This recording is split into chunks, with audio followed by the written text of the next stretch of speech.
ทักทายสบายดียามเช้าคือเก่าทุกคนเนาะหลังจากที่กินข้าวกินน้ำแล้วแม่น้องมิ้วกับพ่อน้องมิ้วก็สิลงไปก่อข้าวแถวแคมเดินนี่เนาะก็ซ้ามันแดดแก่ๆแล้วจังสิไปซื้อข้าวที่เพิ่นโตค่ำมื้อนั้นเนาะลงบ่ลงจนใส่ตัดบ่ได้เนาะจนเกี่ยว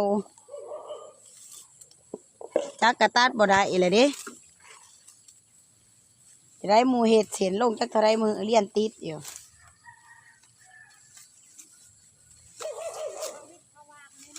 และจะได้จนหักเข่า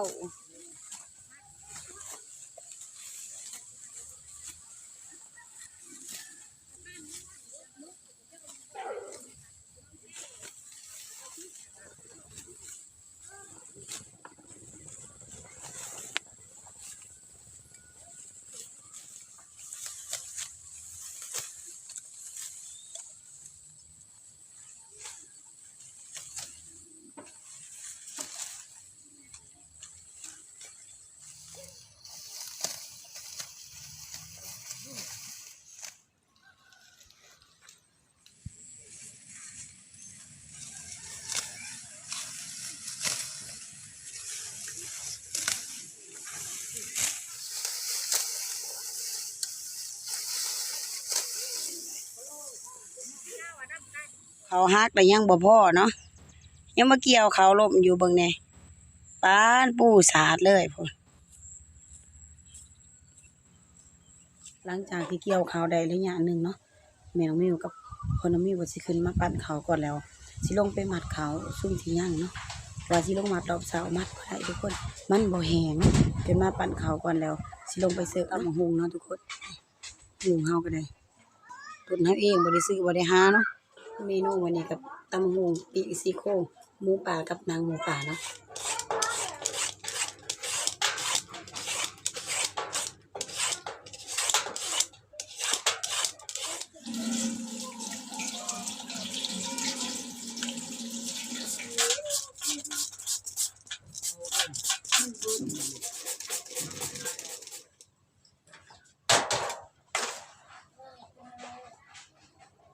อย่างซี่โครงหมูป่า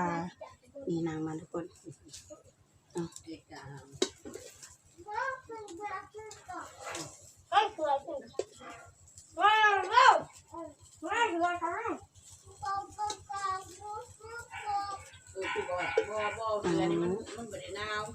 มูป่ากินกับตำหูนะเป็นซีดแนวใดกินแกงเขาก็บ่อยากหอมค่ะ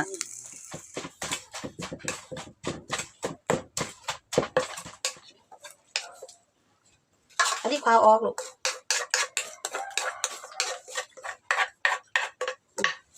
กระเป๋ารอบเพศเนาะมีหลายอย่างมากี่ข้าวห้าเที่ยงน้ำกันทุกคนตำมะฮงปีสีโคมูแล้วก็นางมูเนาะหลังจากที่กินข้าวกินน้ำเรียบร้อยเนาะก็อยู่สระบ่ได้นะทุกคนเพราะว่าเทวดามืดมากแล้วเนาะเตรียมลงมัดเขาทุกคนเป็นโงนมากแล้วเนาะคนบ่ฮู้สิท่านหรือบ่มื้อนี้เนาะสิท่านอยู่บ่มื้อนี้เทวดาก็คือจังแลมาไว้แท้ๆบ่ตกกะไข่นะมื้อนี้เนาะทุกคนเทวดาก็แลมาอีกแล้วบ่กำเบิดทีอยู่เนาะโอ้แลมาแล้วเนาะโอ้สิท่านบ่แม่น้องมิวบัดนี้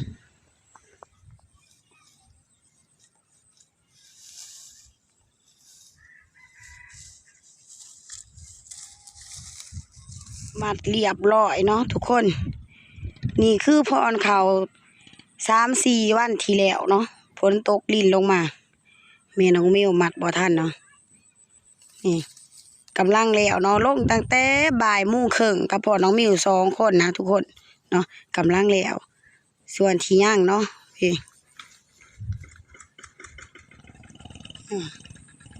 ตอนนี้ให้พ่อน้องมิวขึ้นไปเอารถ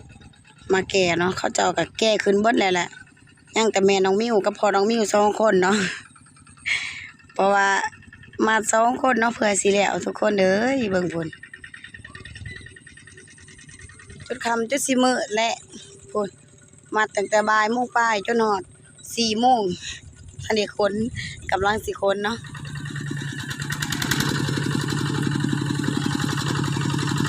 น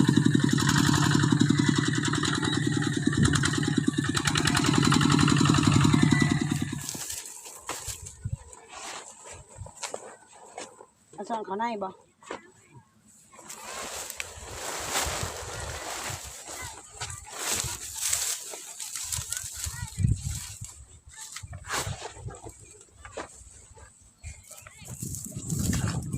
คนเนี่ยเราเอาหัวลงมากินเลยโอ้ยตื่นงูนะ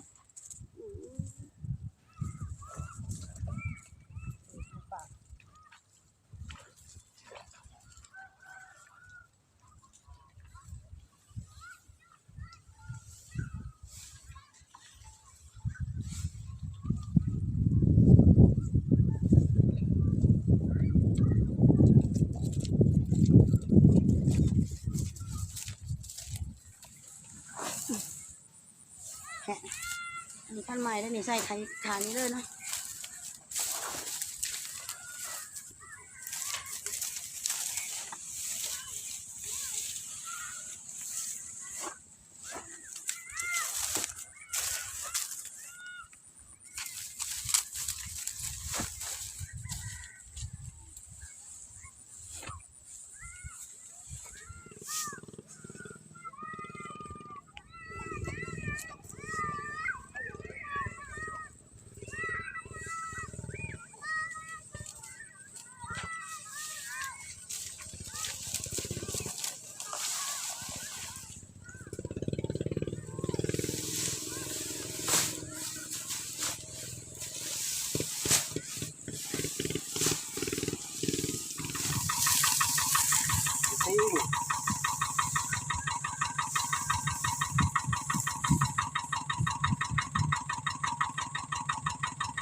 เพื่อแล้วกับพอดี5 โมงแรงนะทุกคนเนาะ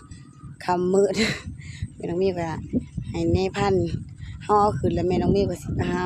กล้วยเขาของเนาะ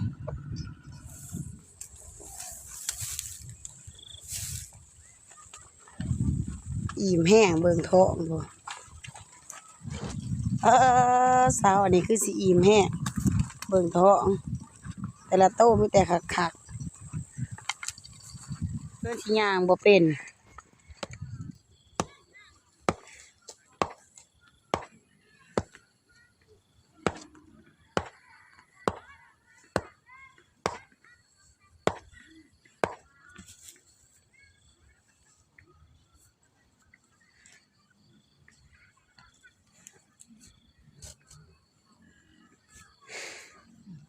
แม่น้องมิวสิผูกไว้ให้หน้ามื้อนี้เนาะมาเฮาสงสัยทีมงานลงมาอีกแล้วรอบ2ทุกคนทีมงานลงมาน้ำลังเนาะ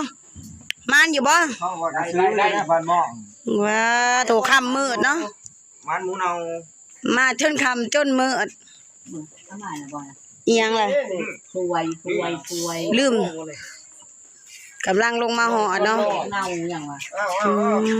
กับบัวปลาแดกหมูเน่าบ่อย่างมา โอ้เห็ดแดกนี่บ่ทางปลาแดกหมูนี่แหละปลาแดกหมูเนาโอ้เอาเนี่ยใส่มากนั่นแหละ แล้วก็รวมแล้วนั่งเอาปัดยังอีกอันนี้มาพ่นติล่ะมันเมื่อแล้วเนาะโอ้แนวนี้บ่ใช่โอ้ยแดงกับกรอบละหน่อยแต่ว่าจัดแดงเนาะมีแต่เนื้ออะไรนี่นี่บ่เนื้อลูกใส่ห้ำแล้วบ่นี่แต่ว่ามันเอาทุกคนปลาแดกสีนหมูป่าเนาะเบิ่งเนี่ยทุกคนมีแต่สีนเนาะแต่เสียดายมันเน่าพันเฮียงบ่ได้เฮ็ดเป็นปลาแดกเนาะมาไว้ใส่แกงแม่น้องมิวก็ครั้งแรกเนาะสิลองเบิ่งเนาะเพิ่นถือมาผากมาต่อน้ำได้นี่แบกเอาผ่านมองบ่เป็นคนเจียมานี่โอ้ยบ้านนี้โอ้สิลองกินครั้งแรกนี่แหละหอ